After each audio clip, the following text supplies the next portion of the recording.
여러분 안녕하십니까? C채널 뉴스입니다. 북한이 이산가족 상봉을 갑자기 연기하면서 남북 관계가 다시 경색 국면에 접어드는 게 아니냐는 우려가 커지고 있습니다. 이러한 가운데 WCC 세계교회협의회 올라프 픽스 트베이트 총무가 북한을 방문하고 한반도 평화를 위한 행보에 나서 그 결과에 관심이 모아지고 있습니다. 곽영신 기자의 보도입니다.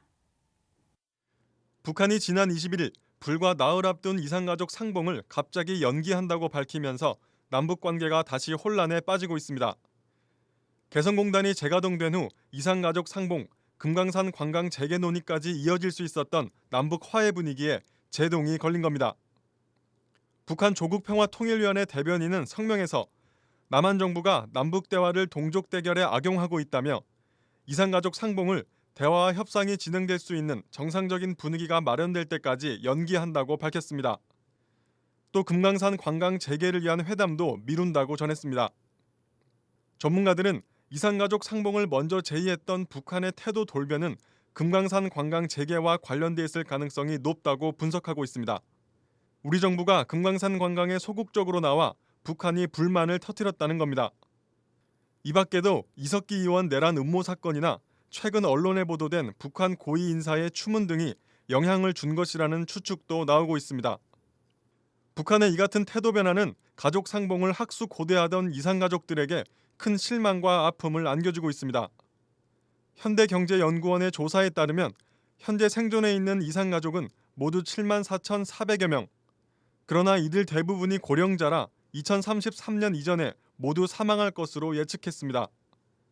그 전에 통일이 되거나 상봉자 수를 대규모로 늘리지 않는 한 생전에 북한의 가족을 만날 수 없는 이산가족의 수는 상당할 것으로 예측됩니다. 이산가족인 한국복음주의 협의회장 김명영 목사는 이산가족의 만남은 민족의 기쁨이 되고 민족 화해와 평화 통일의 기틀이 된다며 지속적인 상봉 행사의 필요성을 강조했습니다. 이산가족이 서로 상봉하는 이 일이 참 우리 민족의 참 기쁨이 되고 참 더 큰 만남을 여는 그런 계기가 되기를. 이런 가운데 남북관계 회복을 위한 세계교회의 노력에 관심이 모아지고 있습니다.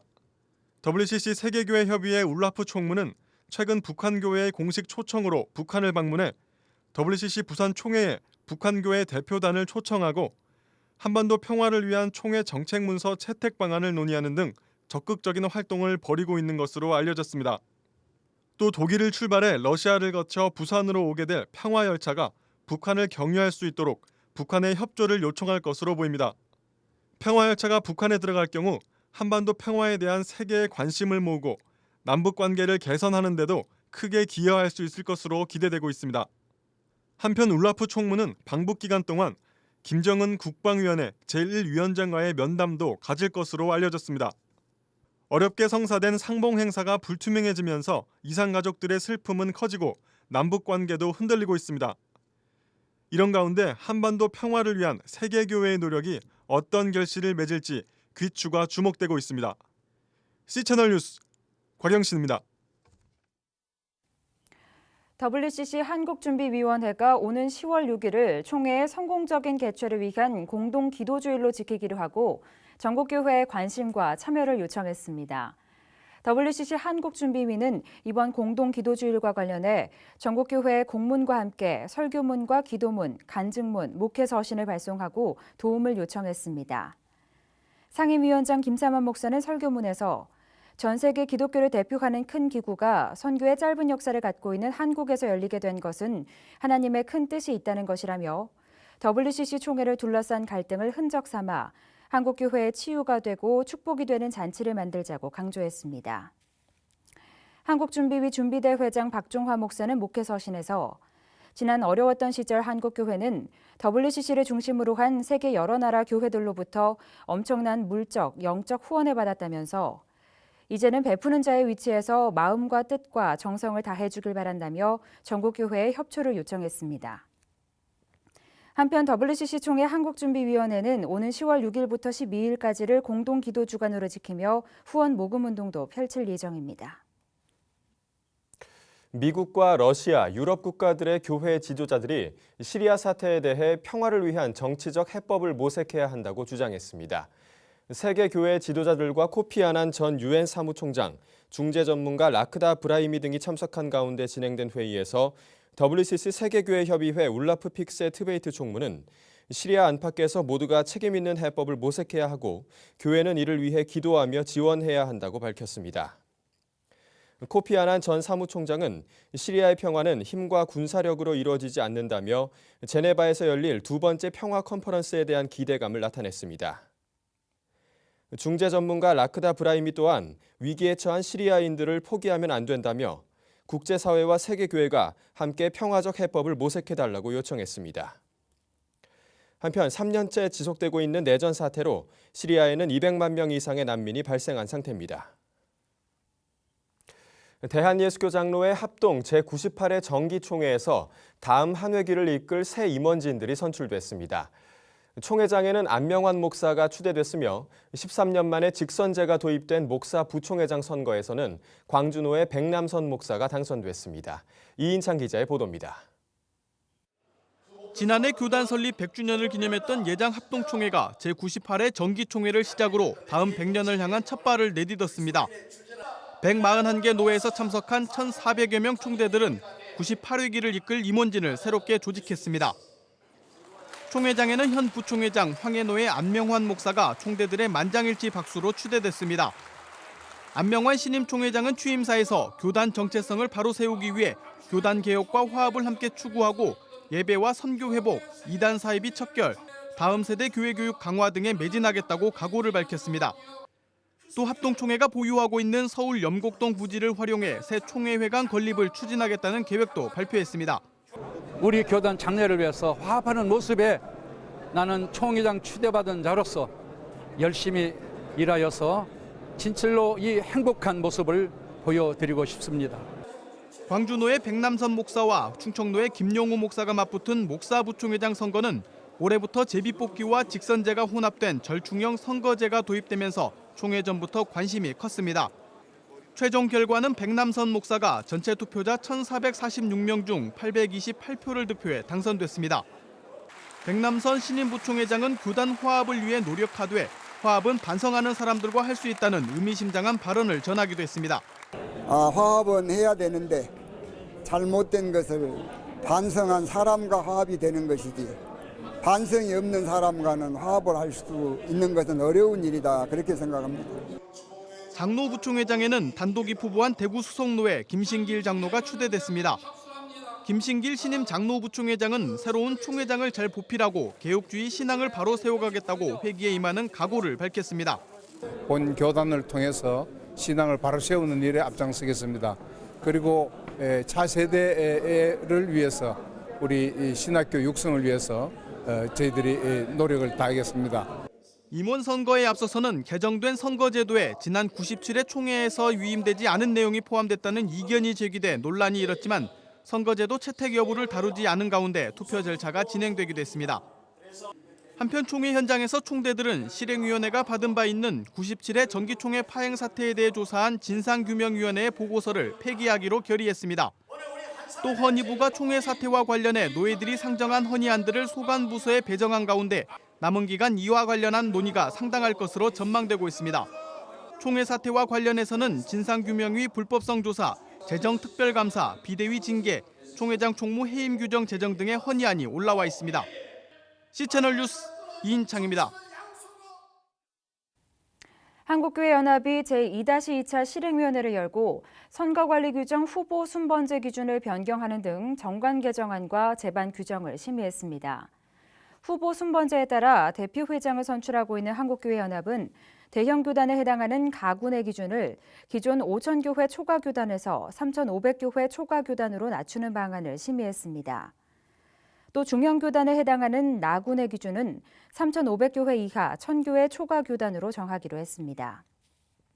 실행위는 또 한교연 이사의 숫자를 기존 15인 이하에서 30인 이하로 확대 변경하기로 했으며 임원회 구성 또한 기존 공동회장 25인 이내에서 40인 이내로, 부회장 25인 이내에서 40인 이내로 변경하기로 했습니다. 한편 실행위는 상임위원회에 소속돼 있는 교회발전위원회와 교회일치위원회를 통합해 교회일치갱신위원회로 명칭을 변경했으며 재정위원회를 신설했습니다. 스마트 기기의 대중화와 개인정보보호법, 지적재산권 등의 대두로 목회 환경에 변화가 일어나고 있는 것으로 나타났습니다. 교회정보기술연구원이 목사와 강도사, 전도사, 신학생 등 274명의 교역자를 대상으로 조사한 2013년 교회정보화 현황 실태조사에 따르면 응답자의 89%가 SNS를 사용하고 있으며 66%는 목회 현장에서 SNS를 사용하고 있는 것으로 나타났습니다. 또 개인정보보호법 관련 조사에서는 교회 교적관리와 재정관리 시스템의 보안에 대한 질문에 응답자의 40%가 안전하지 않다고 답해 보안 안전성에 대한 대비책 마련이 시급한 것으로 드러났습니다. 교회에서 사용하고 있는 찬양 악보와 음원 등의 저작권에 대해서는 많은 목회자들이 인식하고 있지만 실질적으로 이에 대한 대비책이 없어 저작권 문제와 관련된 위험성을 갖고 있는 것으로 나타났습니다.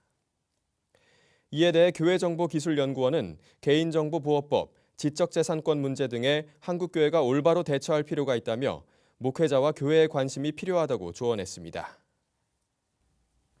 탈북자들의 잠재적 역량을 세계에 알리고 이들에 대한 지원을 호소하는 캠페인이 진행될 예정입니다. 미국과 캐나다, 우리나라 젊은이들이 모인 대북인권단체 링크의 박석길 정보전략부장은 북한 사회가 아래로부터 변화하도록 이끄는데 탈북자의 역할이 매우 중요하기 때문에 브릿지 투 노스코리아 캠페인을 시작한다고 밝혔습니다. 단체는 탈북자의 잠재력을 알리기 위한 애니메이션 영상물을 동영상 공유 사이트와 각종 SNS에 게재해 전 세계 인터넷 사용자들에게 탈북자에 대한 지원을 요청할 예정입니다. 단체는 이러한 실제 모금 운동을 통해 탈북자 구출과 재정착 지원, 탈북자에 대한 인식 개선을 이끈다는 계획입니다. 오는 27일부터 공식적으로 시작되는 이번 캠페인은 올해 말까지 10주에 걸쳐 진행되며 약 10만 달러의 모금액을 목표로 하고 있습니다. 이 밖의 뉴스와 날씨를 전해드립니다. 한국정신대문제대책협의회가 지난 18일 프랑스 파리 샤이오궁 앞에서 일본군 위안부 문제 해결을 촉구하는 수요 집회를 열었습니다.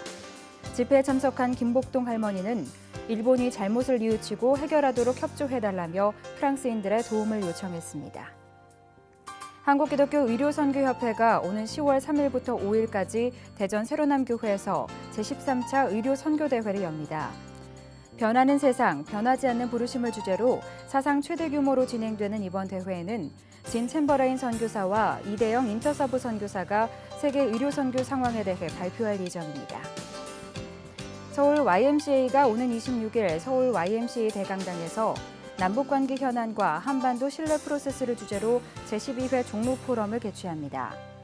이번 포럼에는 이종석 전 통일부 장관이 참여해 박근혜 정부의 대북 정책을 평가하고 향후 과제를 살펴봅니다. 한국기독교교회협의회 교육훈련원이 오는 30일 제5회 신학대학원연합 에큐메니컬 학술제 및 체육대회를 개최합니다. 이번 학술제는 신학과 대중문화를 주제로 구세군 사관학교 예배당에서 진행될 예정이며 체육대회는 관문체육관에서 청백전으로 진행될 계획입니다. 날씨입니다. 전국이 흐린 가운데 가을비가 계속되고 있는데요. 아침부터 비가 그치기 시작해 오후에는 서울 경기를 시작으로 차차 맑아지겠습니다. 비가 내리면서 기온이 떨어져 선선해지겠으니 환절기 건강관리에도 유의하셔야겠습니다. 아침 기온은 강릉 16도, 서울 18도를 기록하겠습니다. 낮 최고 기온은 서울 22도, 대구는 26도까지 오르겠습니다. 바다의 물결은 서해 먼바다와 동해 중부, 제주도 전해상에서 1.5에서 4m로 매우 높게 일겠습니다. 주간 날씨입니다. 오는 주일에는 남쪽을 지나는 기압골의 영향으로 전라남도와 경상남북도, 제주도에 비가 오겠습니다. 그 밖의 날은 가끔 구름 많겠습니다. 뉴스를 마칩니다. 시청해주신 여러분 고맙습니다.